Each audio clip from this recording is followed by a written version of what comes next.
अरशद शरीफ के जज्बे खाकी की एक झलक देखने के लिए बेताब शहरी अपने जज्बात पर काबू न रख सके। एबटाबाद से आए बुजुर्ग भी जज्बाती हो गए। कहा, मैं और मेरे अहले खाना 3 दिन से रो रहे हैं।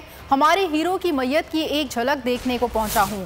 उन्होंने अरशद शरीफ के कातिलों और गद्दारों के नाम नज़्म भी सुनाई।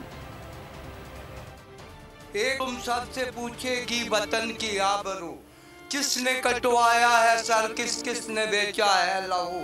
एक दिन तुम सबसे पूछेगी वतन की आबरू, किसने कटवाया है सर, किसने बेचा है लहू। कौन सा मुंह लेके जाओगे खुदा के रूबरू। और अगर आपको हमारी ये वीडियो पसंद आई है तो लाइक पर क्लिक कीजिए।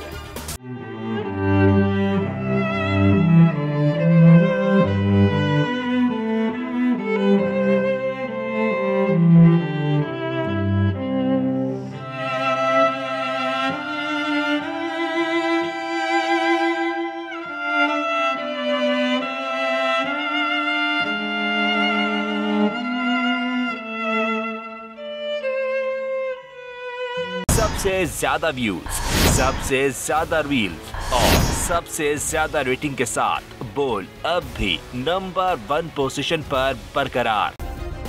सब्सक्राइब करें और बेल दबाएं ताकि कोई खबर रह न जाए।